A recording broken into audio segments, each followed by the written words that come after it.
ನಮಸ್ಕಾರ ಗೆಳೆಯರೆ. Royal Challengers Bengaluru ಅಭಿಮಾನಿಗಳಿಗೆ ಇದು ನಿಜಕ್ಕೂ ಅಚ್ಚರಿಯ ಮತ್ತು ಸಂಭ್ರಮದ ಸುದ್ದಿ.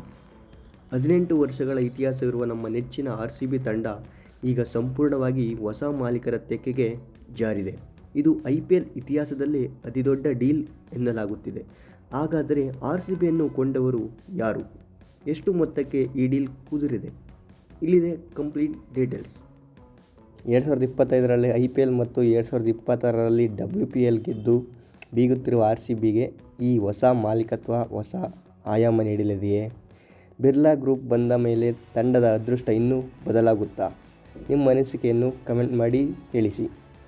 ವಿಡಿಯೋ ಇಷ್ಟವಾದರೆ ಲೈಕ್ ಮಾಡಿ ಮತ್ತು RCB ಅಭಿಮಾನಿಗಳ ಜೊತೆ ಶೇರ್ ಮಾಡಿ. ಮುಂದಿನ ಅಪ್ಡೇಟ್ಗಾಗಿ ಸಬ್ಸ್ಕ್ರೈಬ್ ಆಗೋದನ್ನು ಮರಿಬೇಡಿ. ಈ ಸಲ ಕಪ್ ನಮ್ಮದೇ, ಮುಂದಿನ ಸಲನೂ ಕಪ್ ನಮ್ಮದೇ. ಯಾರು ಈ ಹೊಸ ಮಾಲೀಕರು? ಆದಿತ್ಯ ಬಿರ್ಲಾ ಗ್ರೂಪ್ನ ವಾರಸುದಾರರ ಆರ್ಯಮನ್ ವಿಕ್ರಮ್ ಬಿರ್ಲಾ ಅವರೇ ಈಗ RCBಯ ಹೊಸ ಚೇರ್ಮನ್. ವಿಶೇಷವೇನೆಂದರೆ ಆರ್ಯಮನ್ ಅವರು ಸ್ವತಃ ಪ್ರಥಮ ದರ್ಜೆ ಕ್ರಿಕೆಟ್ ಆಟಗಾರರಾಗಿದ್ದರು. ಹಾಗಾಗಿ ಕ್ರಿಕೆಟ್ ಮೇಲಿನ ಅವರ ಆಸಕ್ತಿ ತಂಡಕ್ಕೆ ಹೊಸ ಶಕ್ತಿ ನೀಡಲಿದೆ. ಇನ್ನು ಅಭಿಮಾನಿಗಳ ಆತಂಕ ಏನೆಂದರೆ ತಂಡದ ಹೆಸರು ಬದಲಾಗುತ್ತಾ? ಇಲ್ಲ.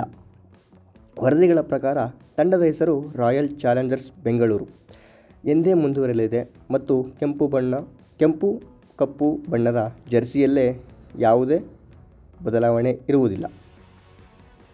ಹೌದು, ನೀವು ಕೇಳುತ್ತಿರುವುದು ನಿಜ.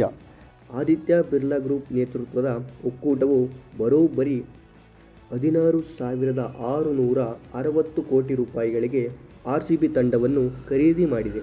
ಈ ಒಕ್ಕೂಟದಲ್ಲಿ ಜಾಗತಿಕ ಹೂಡಿಕೆ ಸಂಸ್ಥೆ ಬ್ಲ್ಯಾಕ್ಸ್ಟೋನ್ ಮತ್ತು ಟೈಮ್ಸ್ ಗ್ರೂಪ್ ಕೂಡ ಪಾಲುದಾರರಾಗಿದ್ದಾರೆ. ಯುನೈಟೆಡ್ ಸ್ಪಿರಿಟ್ಸ್ ಲಿಮಿಟೆಡ್ನಿಂದ ಈಗ ತಂಡದ ಸಂಪೂರ್ಣ ಮಾಲೀಕತ್ವ ಬಿರ್ಲಾ ಗ್ರೂಪ್ ಪಾಲಾಗಿದೆ.